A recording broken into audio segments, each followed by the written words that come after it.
Hey guys, I tried my hardest not to buy a lot of books, but in the end, as per usual, I got a big stack. Here is my book haul.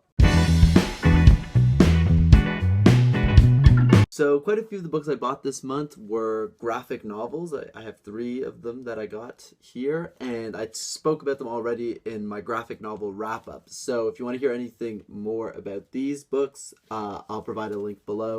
Go check that out, but I'm not going to talk about them anymore today. Actually, I'm always shaming myself for buying too many books, but I actually didn't buy a lot of the books that I got here today. The only one I actually purchased was this one, and I only got it the other day. I've spent most of this month reading Brandon Sanderson's Mistborn. This is a Clockwork Angel by Cassandra Clare, and I bought City of Bones a few months back, and I feel like literally everyone was like, don't read that! Read this one! And they were like, this one's way better, the Infernal Devices series. So yeah, I'm really looking forward to reading it. I like Victorian London, and it's like, I don't know, there's like demon hunting or something. I don't know, it looks really cool. I like the opening. The prologue begins with a demon exploding.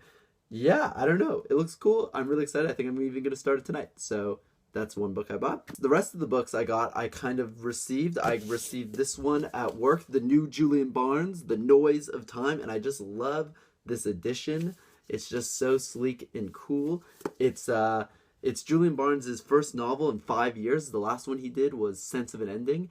And I remember really enjoying Sense of an Ending. I read it in an entire afternoon. So I think this one promises to be really good. It's set in like 1930s Stalinist Russia, and it's about a real life composer named Shostakovich. I think I might be screwing that guy's name up. And anyway, it's all about how do you express yourself? How do you be an artist in a society that doesn't want you to express yourself? And I don't know, that sounds really, really cool. So I'm really looking forward to reading this one. I'm probably going to pick it up next. And another book I received from a friend, my friend Savannah gave it to me, and that is Between the World and Me by Ta-Nehisi. And I've been eyeing this book for a really long time, and I'm really happy she was really generous, she just gave it to me. And yeah, I'm really happy she gave me this one because this is the American edition of the book, and I really don't like the UK edition of it. It's like this big paperback trade edition, and this is a really cute hardback book, and I'm really looking forward to it. Basically, it's Ta-Nehisi Coates is writing a letter to his son about the state of what it's like to be a black man in America, the difficulties and struggles of being a minority in the States. And I don't really know much more than that, but it sounds really interesting, and it sounds like the kind of book that I don't know, it's just gonna expand my perspective on like life in the world and like get me out of my privileged head. And I don't know, it sounds really cool. And Ta-Nehisi Coates has just been signed on to do the next Black Panther Marvel comic, which sounds awesome too. So yeah, no, this seems really great. I can't wait to read it. Next, this was given to me by my friend Amber, and it is The Chimes by Anna Small, and this looks really cool. My friend was telling me that it was originally supposed to be a YA novel, and then instead they marketed it as a literary novel, and it just sounds really cool. It's all about like this weird musically inflected London where sounds have meanings, and there's all sorts of weird stuff going on. And it just sounds really, really fascinating. I remember when the Man Booker vloggers were going through all the books, this one seemed to catch my eye the most out of all of them. And so I really like this paperback edition as well. So I look forward to checking it out. The next one I got, I'm really excited about this. This was a proof, an advanced reader copy that was in the staff room, and that is The Rows of Tibet by Lionel Davidson.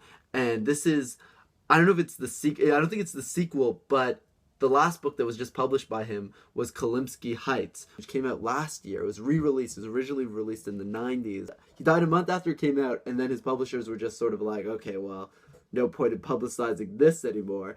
And it sort of just fell into obscurity. And then it came back, and everyone was talking about how much they loved it. Philip Pullman wrote the introduction, and on the cover was like, the best thriller I've ever read. And so this is the sequel. And if I'm being honest, I haven't read Kalimsky Heights yet. I have it here somewhere. But if I'm being honest, I kind of like the sound of this one a lot better. Calamity Heights, the hero is this like super intelligent, badass, kick-ass hero guy. But this this story, the narrator hero, I think, is like an overweight film director or film producer or something, and is just like struggling and just like, you know, kind of a schlub. And I kind of feel like I can relate to that hero a lot more. This sort of schlubby guy in like really intense international geopolitical circumstances, rather than like the super kick-ass spy guy. Both, you know, both archetypes I enjoy, but this one seems like it'll be with a bit more humor, maybe. I don't know, but it sounds great. The Rows of Tibet. Then I got a proof. This book's not even out yet, by a spring called The Spring Betrayal by Tom Callaghan. And this is really cool because I actually, I met Tom and I met his agent as well, and they were the ones who told me about his first book, A Killing Winter, which came out a year ago. And it's just a really cool, this was a really great thriller set in Kyrgyzstan, and which I didn't even know was a place before I read this one. And basically, like, so Kyrgyzstan's like between Russia and China. It's this sort of like post-Soviet state, and it's about this detective there, and it's just like really corrupt and seedy and intense. And it was just a great, solid crime thriller, really, really dark. Like, holy cow! Like, there's a murdered body, and you're like, okay, that's kind of gross. And then the second chapter, when they do the biopsy, you're like, holy cow, this is so dark. And so I have big things to expect for this one, actually. People killing children or something. It sounds really, really dark. And really cool about this proof, I noticed when I went to the back, actually, I'm acknowledged. And it says Jacob Tanner at Waterstones. If you can see it there.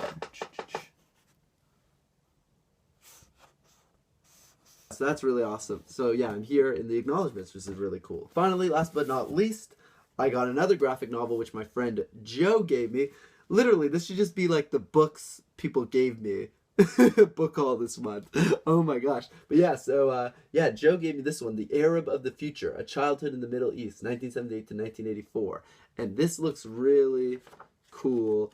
I really like sort of those autobiographical graphic novels about people growing up in different parts of the world and stuff. So like, I really enjoyed Mouse. I've read half of Persepolis and enjoyed it. I haven't actually read the second half. But yeah, so I really like Chester Brown and those people. So yeah, I'm really looking forward to this one as well. So guys, that was my book haul this month. So let me know if you read any of these, what your thoughts are, which ones I should maybe start with first, what other books I should pick up. Guys, I need your advice. Yeah, so if you like this video, please like it. And if you really like this video, please subscribe. Until next time, happy reading. Bye bye bye.